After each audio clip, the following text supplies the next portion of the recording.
محترم ناظرین، ہم اپنی آج کی ویڈیو میں حضرت پیر موڑا شریف رحمۃ اللہ علیہ اور ایک انگریز کمشنر کی گستاخی کا قصہ آپ کے سامنے پیش کریں گے، جو یقیناً آپ کے لیے دلچسپی کا باعث ہوگا۔ ناظرین کرام، دین اسلام اور بر صغیر پاک و ہند کی تاریخ اس بات پر شاہد ہے کہ جہاں بھی حق آیا اسی جگہ باطل قوتیں بھی میدان عمل میں آ کر اپنی ناکام کوششوں کا آغاز کر دیتی ہیں۔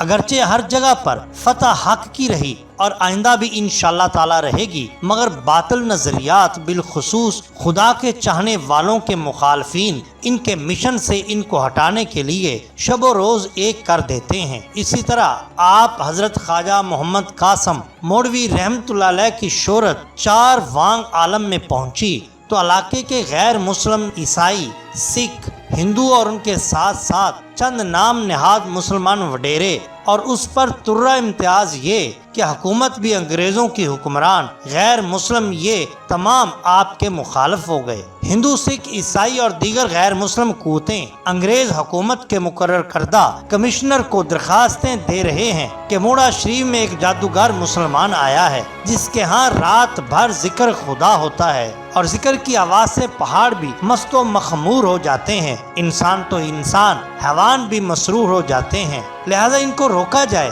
کہ کو مری کے علاقہ بنیادی طور پر ناخواندہ اور پسماندہ ہونے کے ساتھ ساتھ اس زمانے میں غربت کا شکار تھا۔ ہر گھر میں غریبی نے ڈیرے جمائے ہوئے تھے۔ عیسائیوں نے مسلمانوں کی کمزوری غریبی کو بھانپ لیا اور انہوں نے ایک سوچے سمجھے منصوبے کے تحت مری کے لوگوں میں خوراک، ادویات اور ضروریات زندگی کی چیزیں گھر گھر جا کر مفت تقسیم کرنا شروع کر دیں۔ اسی طرح وہ خدا کے بندوں کے ایمان پر ڈاکے ڈالنے کا منصوبہ بنا رہے تھے کہ دوسری طرف ایک مرد کلندر کی صورت میں حضرت خواجہ محمد قاسم مولوی رحمۃ اللہ علیہ جلوہ گر ہوئے۔ ان کی نگاہ ولایت نے عیسائیت کے پرخچے اڑا دیے۔ ہر وقت صبح و شام، دن رات ذکر خدا کی آواز نے لوگوں کے قلوب و اذہان کو مزید پختہ کر کے سچا اور پکا مسلمان بنا دیا۔ جب عیسائی مشنری اپنے تمام حربے استعمال کر کے ناکام ہو گئے تو انہوں نے مل کر یہ فیصلہ کیا کہ حضرت خواجہ صاحب کو یہاں سے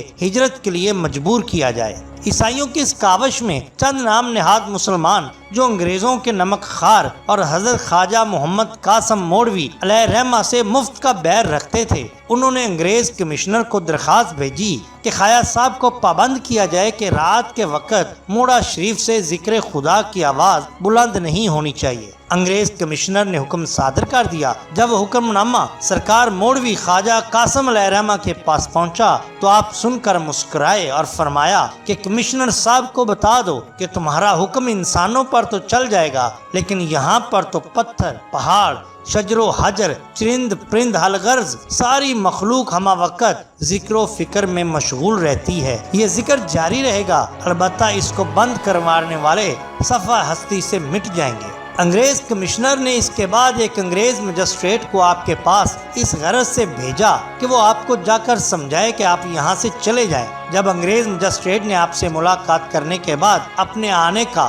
مقصد بیان کیا تو آپ نے فرمایا کہ میری تو قبر بھی اسی جگہ بنے گی۔ مجسٹریٹ آپ کی شخصیت سے بہت متاثر ہوا۔ اس نے اپنی رپورٹ میں لکھا کہ یہ شخص کوئی جادوگر یا عام آدمی نہیں بلکہ خدا کا ایک سچا ولی ہے۔ میں نے اپنے قیام موڑا شریف کے دوران دیکھا ہے کہ واقعتاً موڑا شریف کی وادی کا ہر پتا، ہر پتھر، ہر درخت، ہر پہاڑ رات کے وقت ذکر الہی میں مصروف ہو جاتا ہے اور اس کے ہر کونے اور ہر گوشے سے ذکر الہی کی آوازیں بلند ہو رہی ہیں۔ یہ شخص غیر معمولی صلاحیتوں کا مالک ہے، اس کو تنگ نہ کیا جائے۔ اگر ان کے خلاف مزید کارروائی عمل میں لائی گئی تو بہت بڑے جانی نقصان کا اندیشہ ہے۔ دوسری طرف عیسائی مشنری اور وڈیرے سردار انگریز حکومت کو بار بار یہ باور کرا رہے تھے کہ اگر آپ نے فی الفور کارروائی نہ کی تو عیسائیت کی تبلیغ کا مشن ناکام ہو جائے گا اور بغاوت ہو جائے گی، اور یہ حضرت خواجہ محمد قاسم مولوی رحمۃ اللہ علیہ ہی کی وضاحت ہے جو عیسائیت کی تبلیغ میں ایک بہت بڑی رکاوٹ ہے۔ اگر فوری کچھ نہ کیا گیا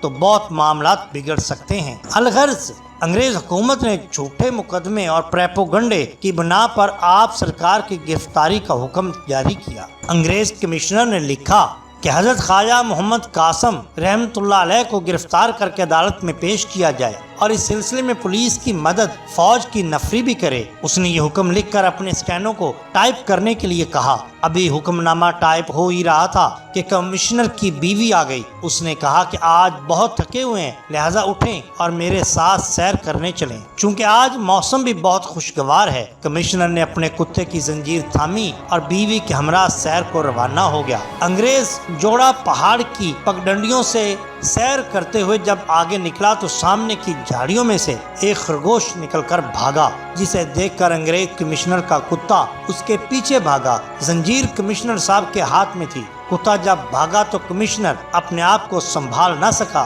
اور قریب ہی کی ایک گہری وادی میں گر کر ہلاک ہو گیا، اور وہ حکم نامہ دفتر میں ٹائپ ہو کر دھرے کا دھرا رہ گیا۔ جب آپ کو یہ خبر پہنچی کہ انگریز کمشنر دستخط کرنے سے پہلے ہی اس دنیا سے چلا گیا تو آپ نے فرمایا کہ خدا کے ذکر کو بند کرنے والے صفحہ ہستی سے مٹ جاتے ہیں، کیونکہ یہی شان ہوتی ہے اولیاء اللہ کی۔